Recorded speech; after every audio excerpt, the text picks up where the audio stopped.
Always a pleasure to be back here with FitBudd and working together. I've been a long time FitBudd user and excited to share with everyone here. And the first thing I want to start off with is this is supposed to be interactive. This is about you. So please utilize the Q&A or the chat. If you have any questions at all, please drop them in there. We want to make this as interactive so you can get as much from this as possible. We want you to be able to take something away today that's going to make your career better tomorrow. And so I'm going to share my screen and we're going to take a little trip through time here. Talk to you a little bit about where some of you may be if you're a beginner as a trainer or coach, just trying to figure out how the heck am I going to get clients and make a living doing this. And so let's talk about how you get to that first 20 clients and hopefully well beyond that.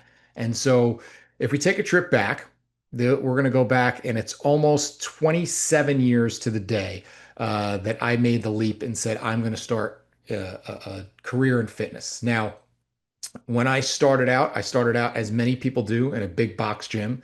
And I joke that I don't know if I technically can say I had a job because to say you have a job means you need to actually get paid. And I didn't have that. I got the opportunity. I was a member at the gym and I got certified and was going to school. And the owner said, hey, if you want to start picking up some clients, you can add on to the staff. Well, the staff that already had 18 trainers on it. And so there was a lot of competition fighting for a relatively small pool of clients. It was a large facility, but with only, a couple thousand active members and only a small percentage of them actually interested in personal training, it was going to be an uphill battle trying to compete with 18 other trainers as a brand new trainer trying to build a business.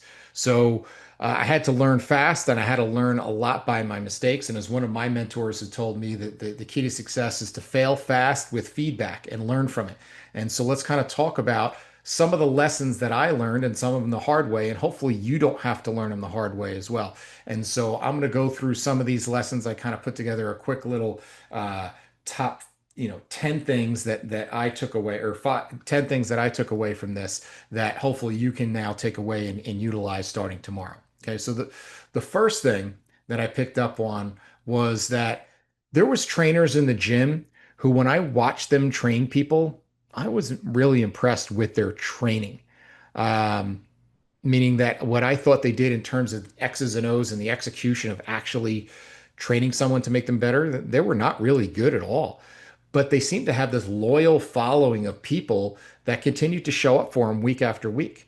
Yet then I also had other trainers that were really, really smart and really good at training, and they couldn't get clients. And so the first thing I realized is that if you're going to be successful at this, this is personal training for a reason, is that you have to be a person that people want to be around.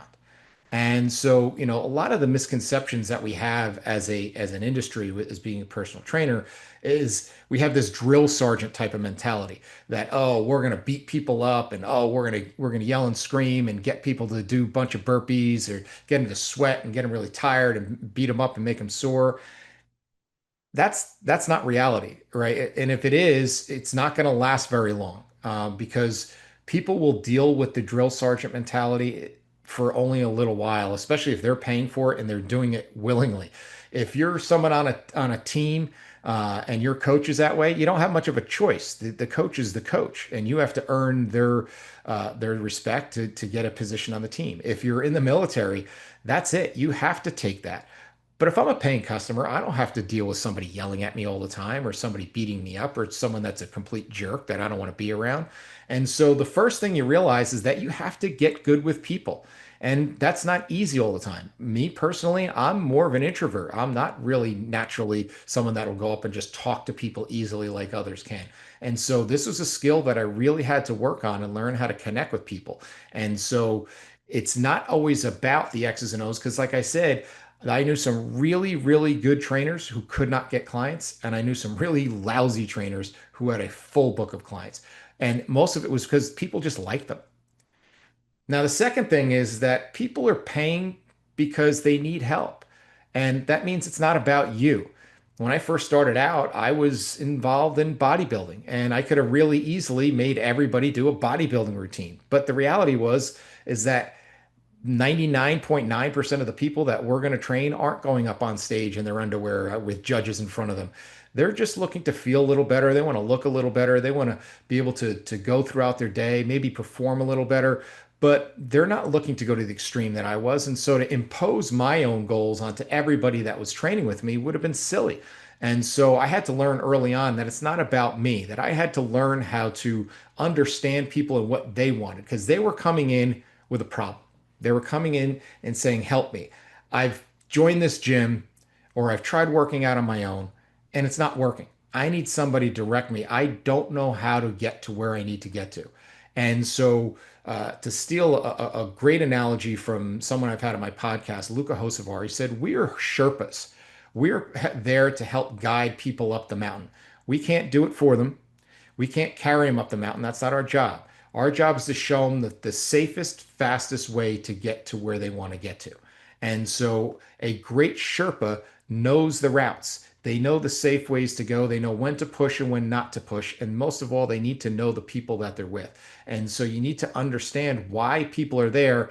And it's not for you, right? And so people are not there because of you. They're there because of them. And the sooner you understand that, the better you're going to be able to connect with people. Now, this is a big one. A lot of the lessons I'm going to teach you are from my own history of working, initially one-on-one and then growing to working in groups and teams. But initially starting out one-on-one in a face-to-face gym setting. Now, that doesn't mean that these things don't still apply if you want to be an online coach. And I'm going to talk a little bit about the difference with that as we go. But here's the other thing I learned. When I had to compete against 18 other trainers, well, listen, I needed to stand out and they weren't going to just come and show up and ask for me and pick the newest trainer in on the list. And so I had to be creative. How am I going to get people to actually train with me? So I'm going to show you one way that I was able to do that. At the front desk of the gym, there was a corrugated box. And in front of that corrugated box were slips that you could fill out that when you fill out your name number and your name and your number, you drop it in the box and you could enter to win a free personal training session. And so I asked the training manager, I said, how does someone get those slips? And he said, well, whoever gets here in the morning can clean out the box and start calling them. I said, well, does anybody do that? And they said, well, no, just be the first one here and you can do it. And so I got to the gym at 5 o'clock every morning and I emptied the box and then I waited until 9:01. And at 9:01, I called every single person who filled out a slip and I said, congratulations, you won a free training session. Got those people on my book. And then eventually enough of them liked me, liked what I said and what they thought I could do for them. And those free sessions turned into paid sessions. Now, as I started to get busy pretty quickly, a lot of the other trainers didn't like the fact that I was taking all the slips. So I said, I'll tell you what, if you meet me there at 5 a.m., I'll split them with you and we can share them. I'm going to let you guess how many trainers met me there at 5 a.m. to get the slips. Well, if you guess zero, you're right. None of them did. They all strolled in 2 minutes before their first client, went about their seeing their sessions, and then they went home 2 minutes after their last client, and they didn't stick around. I stuck around. I sat at the juice bar and talked to anybody who would listen. I was doing anything I could to get people to train and listen to me. That because each one of those where everybody else complained that they had to do free sessions, I saw them as opportunities. And so I sought opportunities. And so not only did I look for anybody that would need help at the facility, then I started asking some more questions. And I started to say, okay, well, who handles the leads when they come in? Meaning that everybody who joined the gym got a certain number of free training sessions. And I said, okay, well, who divides those up? Well, that's the salespeople. So guess what I then did? I trained all the salespeople for free because then they saw how good I was. And then guess who got all those leads? I was looking for any opportunity that I could to get in front of as many people as possible to show them what I could do for them. And within the first 3 months, I was the busiest trainer in the facility. Okay. You need to seek out opportunities. No one is going to come knocking on our door looking for us because there's just too many different options out there for fitness. And we'll talk about that in a minute. Now, they also got to realize what are we actually selling, right? We're not selling anything that they go home with. They don't go home with a t-shirt, or they don't go home with anything in a box that's a product. We're selling a service, and our service is knowledge. And they're coming to us with some help to ask for help to say, can you help us get to this goal? And so the more you know, the more you have to offer, the more value that you then have. But that gets a little tricky when it comes to what we do, right? Because people are coming in for help, and to get them truly where they need to go, you need to know a lot of stuff, right? So obviously they come in, we're going to do some strength training with them. So you need to know about that. Then, a lot of the people that we're seeing that can afford personal training, well, those are going to be the people 35, 40 and older. And those people are going to need some mobility work. They're not as concerned about uh, having big muscles or being ripped or any of those things. They want to feel good, and they want to be able to train without pain.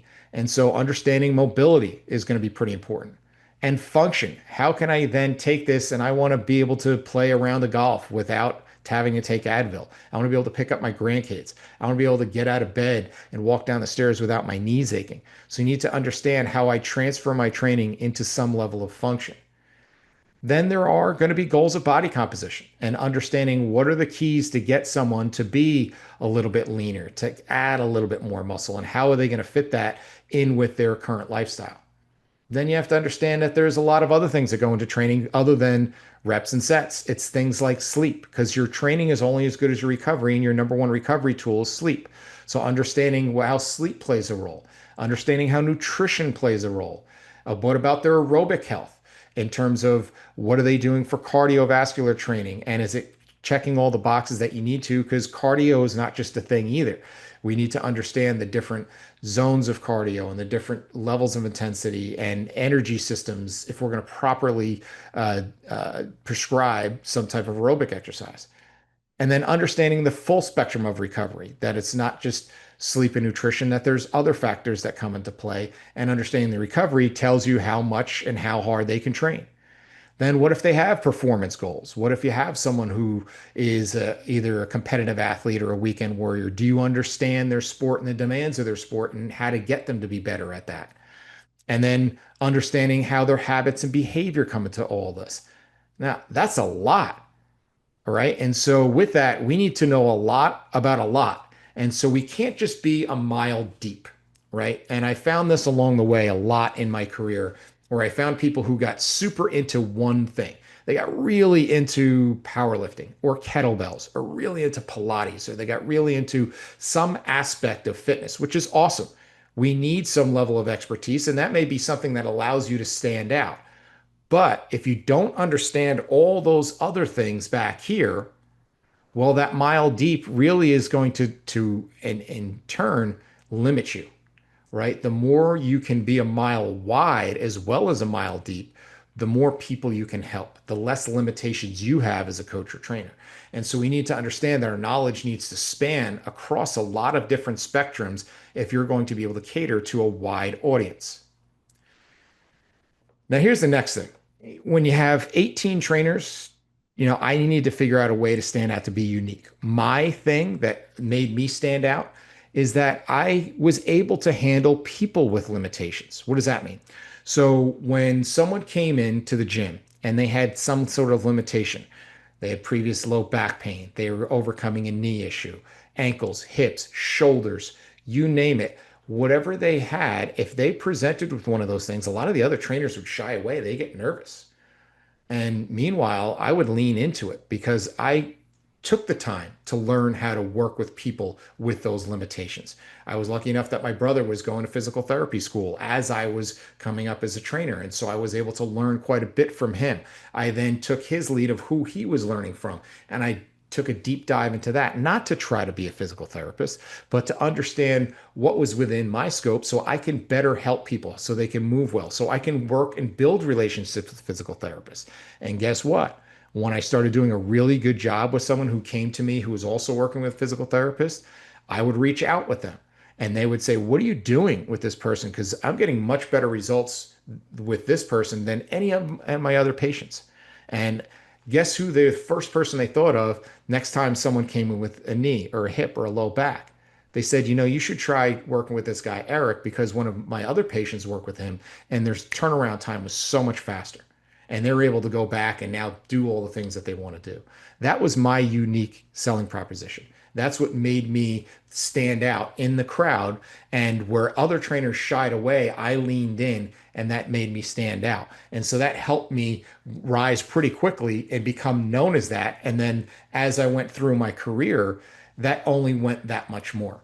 As then, who else gets hurt? Athletes get hurt all the time. I had a background of working with people with performance that was pretty strong. And so then the local high school team wants to work with me because their reason why they didn't win as many games they liked to the year before is because they had a bunch of injuries in their key player. Okay. And so they wanted me to work with them. And then from there, that rose till I started working with professional teams and professional athletes, and my reputation just grew and grew from there, and I became more in demand.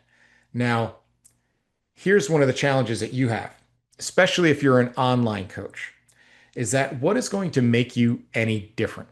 All right. So if you're a in-person coach, one of the challenges that you have is like I had. You have to stand out amongst all the other trainers in your gym. Or maybe you have to stand out amongst all the other fitness option boot camps or trainers or coaches or things like that. Or if you're an online trainer, well, now that gets even more challenging because now you have to compete against the whole world, right? You don't have to just be the best trainer in town. Well, now you have to go up against people like myself who've been doing this for 25 years. That you have to go against Ben Bruno and Joe DeFranco and Luca Hocevar and big names in this industry that have a much stronger background. So what is going to be your unique thing that's going to make you stand out? That's what you have to decide for yourself. Okay. Next thing is that's key in making yourself stand out is be an excellent problem solver. Okay. People are coming to you with a problem. I need to lose weight. I need to overcome this injury. I need to get stronger. I need to feel better. One of these goals that they're coming to you with, and they don't know why they're in this situation. And so you have to be a problem solver. It's not about just prescribing exercises and reps and sets. It is about being able to understand what the problem is. Now, how do you become a great problem solver? Well, you have to ask the right questions.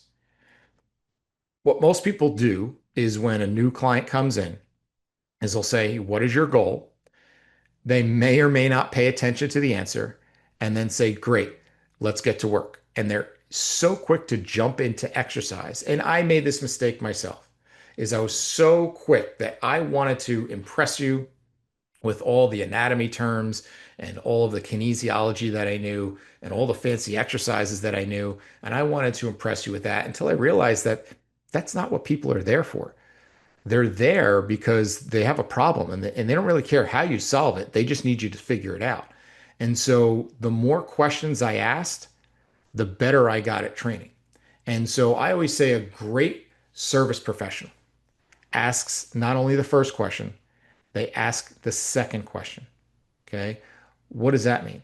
If I ask you, okay, and I'll just pick anybody who's on the call here. So if I asked Todd, Todd, thank you for coming in to train with me. What is your goal? And he tells me, well, I want to lose weight. If I just say, okay, great, and I just check the box and I move on, I haven't really done a service for him. I don't really know a whole lot. But if I ask the second question and say, okay, well, why? Why do you need to lose weight? What does life look like for you when you lose that weight? What are you able to do then that you can't do now? And there's a whole process to this type of questioning, and that it gets people to imagine a life, a better life, a different life that you're able to help create with them.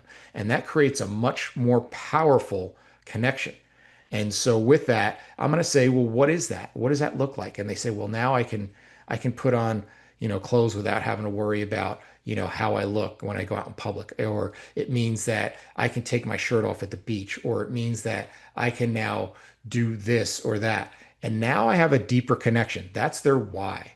And then asking, okay, well, how are you going to know when you get there? Right? If you never lost 5 pounds, but you looked exactly the way you wanted to look, would it matter? And they may say, well, no, it doesn't. And so it's really not about the 5 pounds.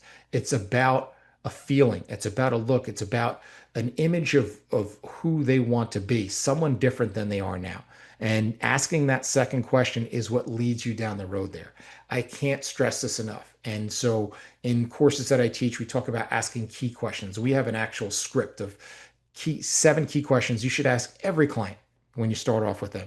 And it creates a completely different connection with these people. People are now totally bought in as opposed to, oh, they're just here to show me exercises. Because here's the reality is that I don't need you to show me exercises because I can get those for free on YouTube. I can get lots of cool exercises on Instagram, and I don't have to pay anybody for them. What I'm coming to you for is to solve a problem. And the more questions you ask, the more I feel like you are invested in helping me solve that problem. The other thing is you need to take a holistic approach to this. Okay. Now, holistic, some people think that means, something more mystical or earthy or new age. That's not what we're talking about. Holistic means we don't leave any stone unturned. Meaning, if that person comes in and they want to lose weight, let's find out how we get you there. And the first thing we need to find out is what are the things that are holding you back? It could be your sleep. Do you know that if you don't get enough sleep, that it elevates your cortisol, which puts you in a more of a fat storing type mode. It also increases hunger. And so we may change your body composition by just getting you to sleep better. That's not usually the first thing that people lean into. They automatically say, we're going to cut your calories, we're going to cut your carbs, we're going to do one of those things. That may be the biggest thing, right? Or it may be your mindset of a lot of times we need to understand how we're approaching this in your mindset that if you always feel that you have this self-fulfilling prophecy that you're never going to lose weight, that all I do is struggle with my weight, and oh, I have bad genes, or oh, I have a bad metabolism, then and all my advice is going to fall on deaf ears because you're just going to fall back to what your subconscious tells you. And so we need to change your mindset of what you think and believe. And so that's an impactful thing. We need to make sure you have the right support systems. It's really hard to lose weight if you go home and everybody's eating fast food and drinking soda and having ice cream. That's really hard to overcome. You need to have a good support system. We need to look and make sure that your exercise is actually supporting, what it is that we're looking to do and not sabotaging it. We may have different ideas and conceptions about nutrition that may just not be true.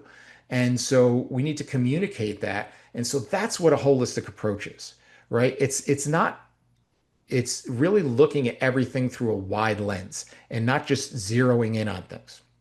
And so there's a joke that one of my mentors always says. It's, the best way to describe it is imagine someone walks into the nutritionist and in one hand, they have a fifth of whiskey. And in the other hand, they're smoking a cigarette. And the first question they ask to the nutritionist is, what's the best brand of fish oil I should use?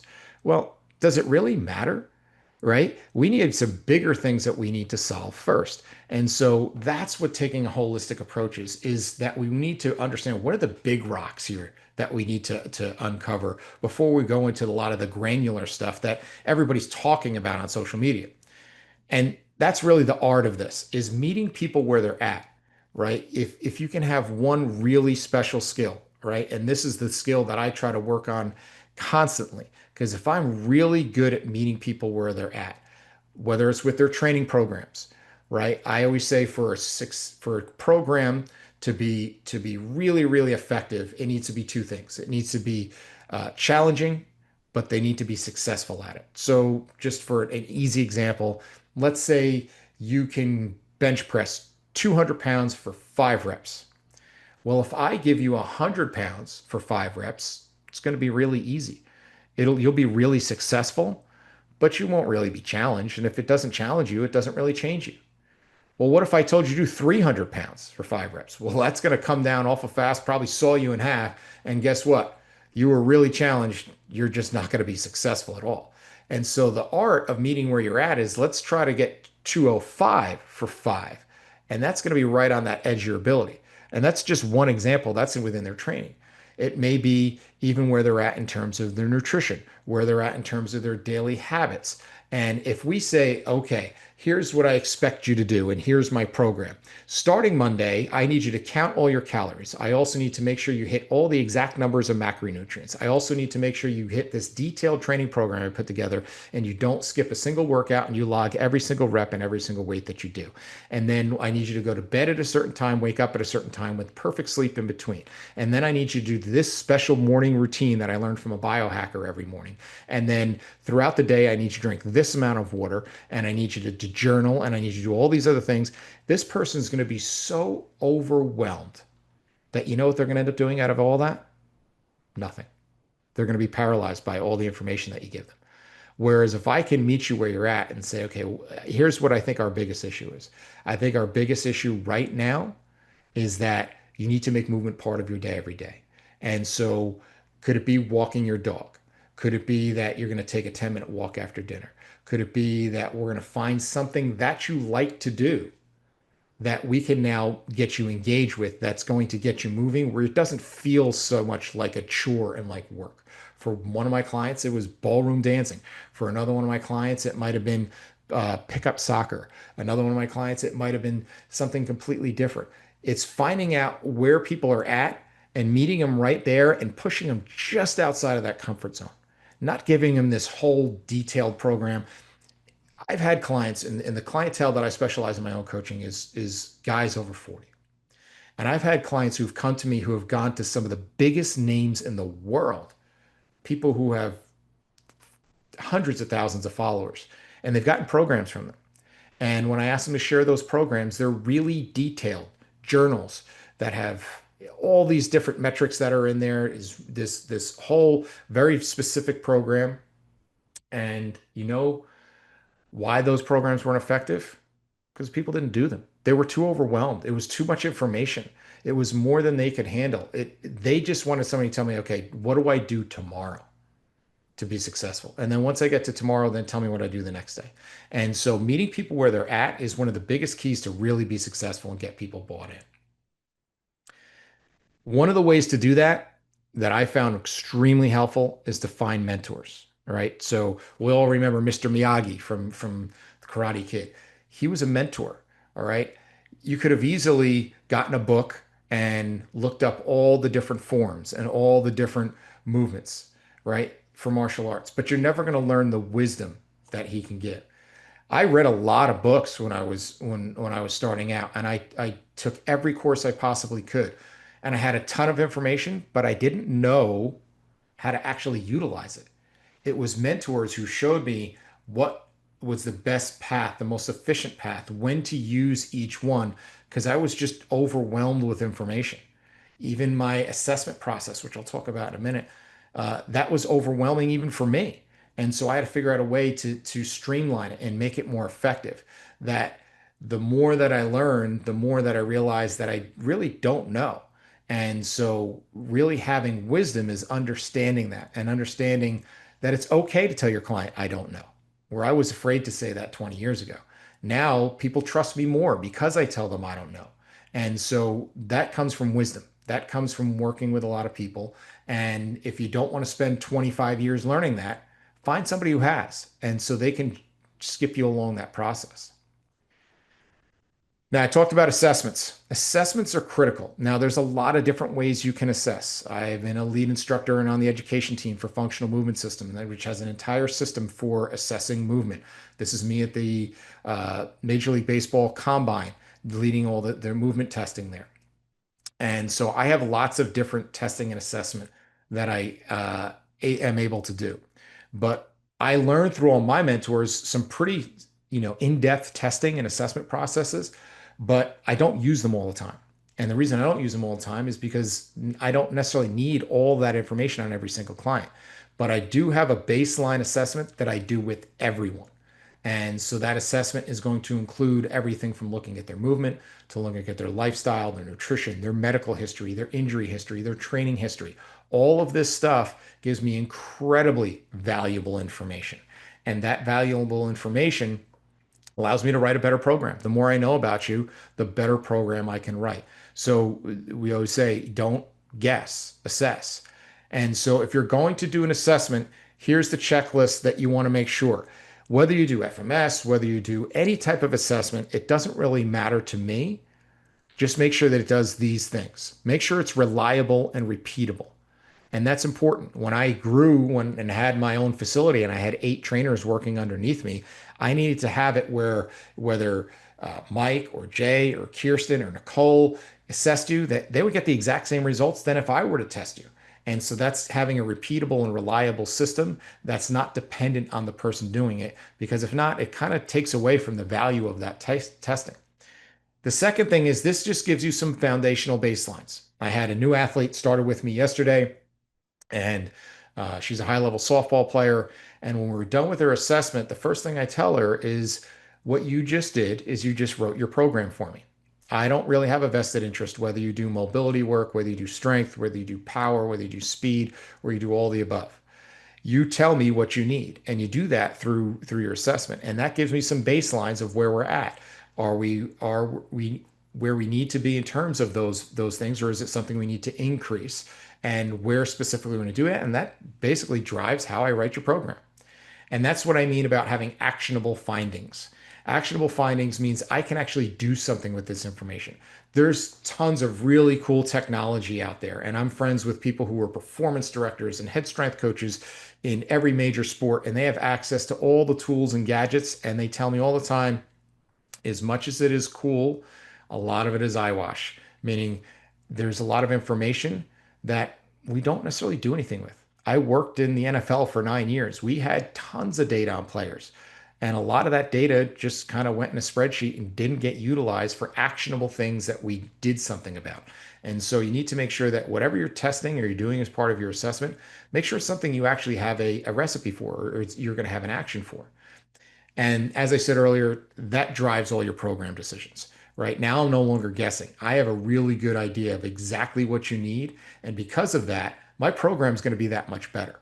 So if you gave me 2 scenarios, one is you give me someone where I just have to train them right now. Okay. I have no background on them, no history, no assessment whatsoever. All they're going to tell me is, here's my goal, and go. And then you give me someone else that I can take a little bit of extra time and do this assessment. That second person is going to get significantly greater results. They're going to be significantly less risk of having any sort of injury or setbacks. And we're going to do it in a lot less time, because this is going to allow me to sharpshoot as opposed to taking a shotgun approach to your training. And that's the biggest thing is having a system as you start to grow. And I'm looking forward to all of you growing. Well, the first thing you're going to find out is it's a lot harder to write programs for 2 people than it is for one, 5 than it is for 2, and 10 than it is for 5. And so very quickly you can get overwhelmed. And so because of that, you need to have a system. And having a system allows you to not have to start from scratch every time. And so a month or so ago, I did another presentation for FitBudd, and I talked about my template system and how I go about writing programs. And we're going to share the link, the YouTube link for that, if you want to go back and watch that. And we got some really good feedback on that, because it saves you a lot of time and a lot of energy and a lot of headache, because you don't have to write a program from scratch every time. I showed you my system of how I use some basic templates, and from there, I can still create customized, individualized programs for everybody, but I don't have to start from scratch with a white piece of paper every time. Now, that's just one system for programming. It could be your system in terms of your onboarding. How do you onboard your clients? That little bit of work up front that you can do in setting up your onboarding questionnaire really, really well, that's going to give you some great information. And that's one of the many reasons that I love FitBudd. You can go in and you can set that onboarding questionnaire however you like. So I have completely revamped my onboarding questionnaire, where I gain a ton of information that I wouldn't have gotten otherwise, because I ask a lot of questions right there in the onboarding, and that springboards into even more questions when I start working with someone individually. You also can create systems like you can see in here. I have all these templates already built in. So when someone comes in, I don't have to write a brand new program. I can just say, okay, well, if Bill's coming in, Bill has a background that's very similar to Joe that I also train. I'm going to take Joe's program, or I'm going to take this template that very closely matches what his needs are. And then we're just going to take that template and make a couple tweaks to it and assign it to and now to Bill. And now Bill has a customized, individualized program, but it saved me a ton of time by not having to do that. You can need to have systems in terms of as you scale, if you're going to have other trainers working with you. So you can make sure that the product is consistent. That's one of the biggest challenges as you open up a facility or as you scale, bring on other trainers, is that people come in or seek you out because they really like Camille or Nicole or they like Wendy, right?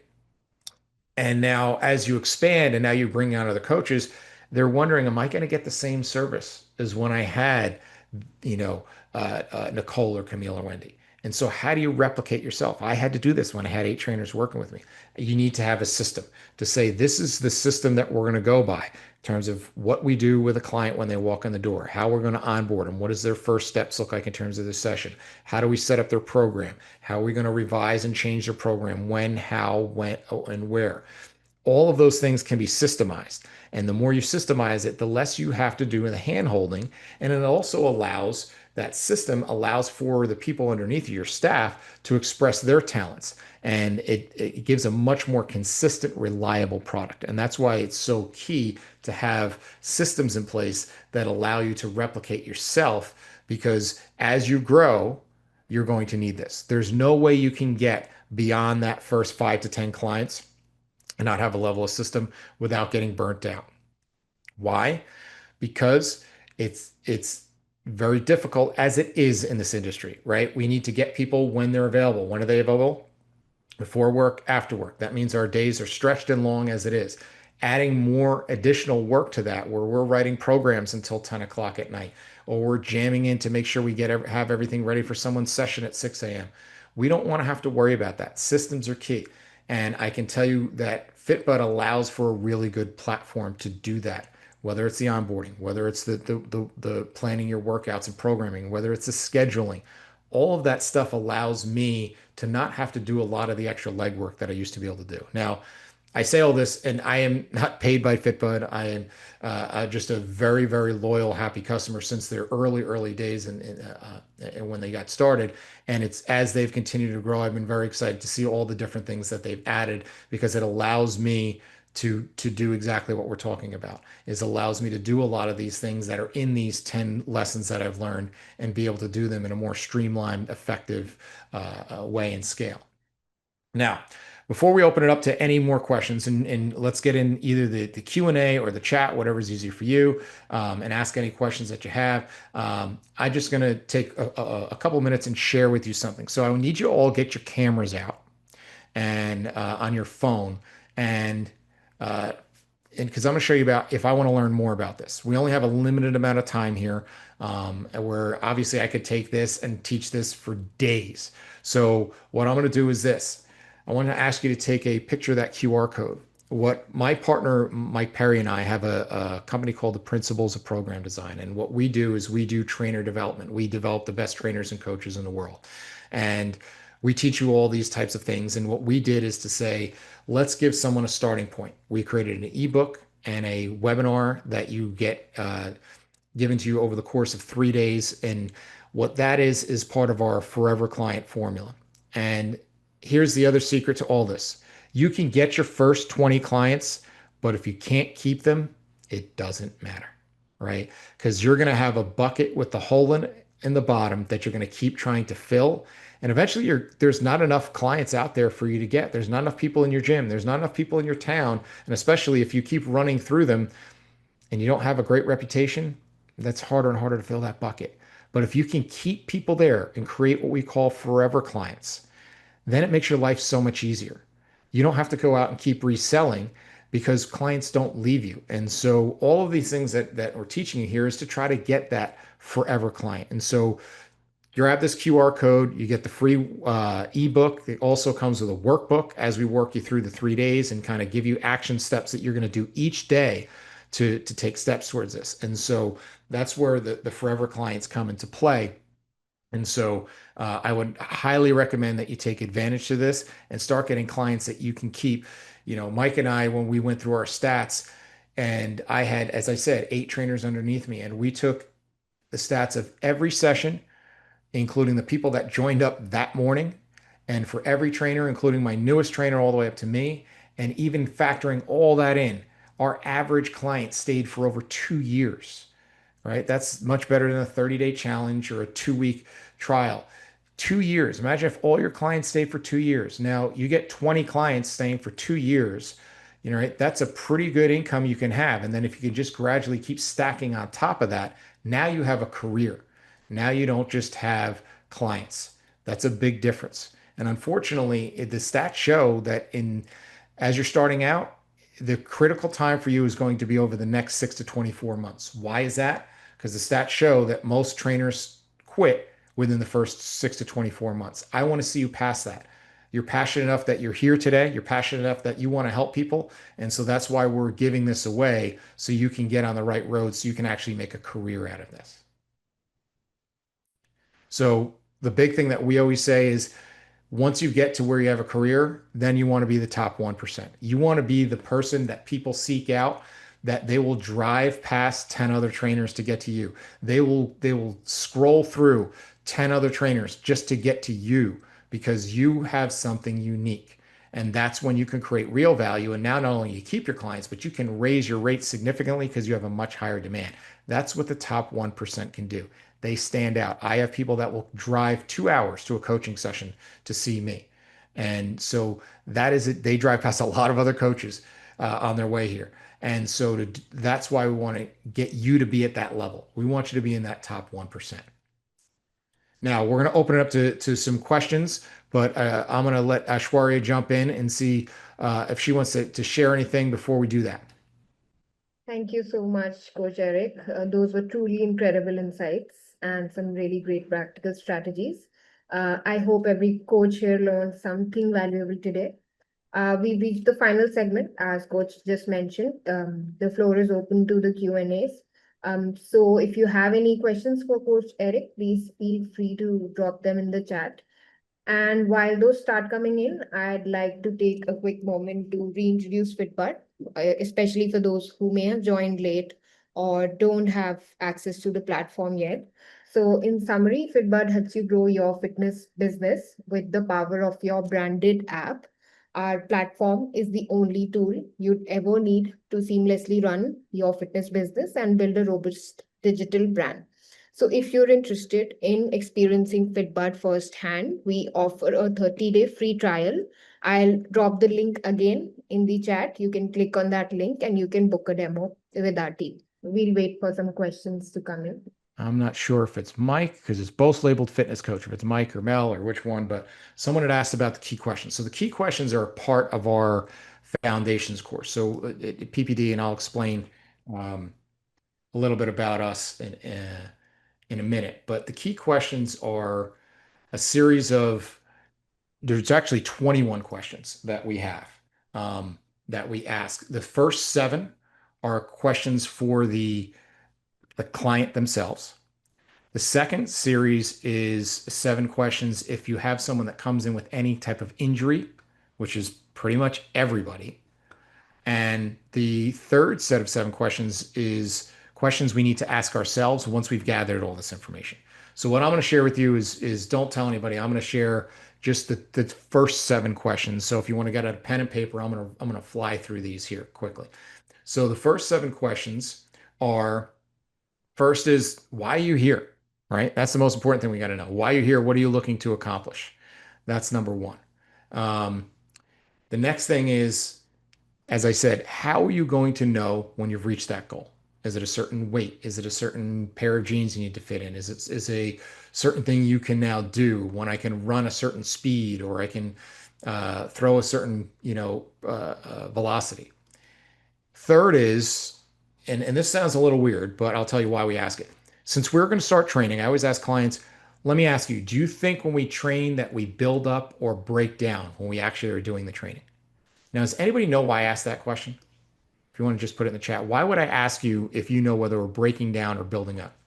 Why do you think that's important?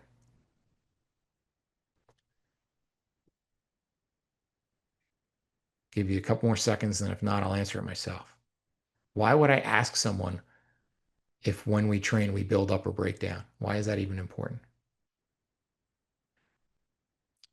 Mentality for success? Yeah, Todd, I'll tell you why. Okay.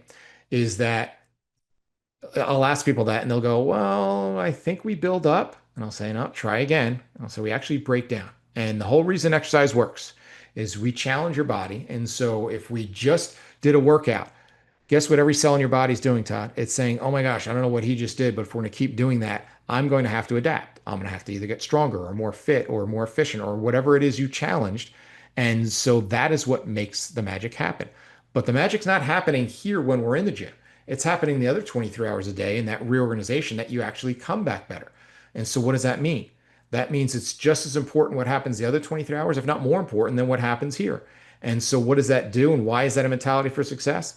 Because it allows them to take personal ownership. That I only have a small part in this, that you need to take an active role because your nutrition, your sleep, your lifestyle, all of that is just as important as what we do in your training. The fourth question is, how do you know if I've done my job and we've had a great training session?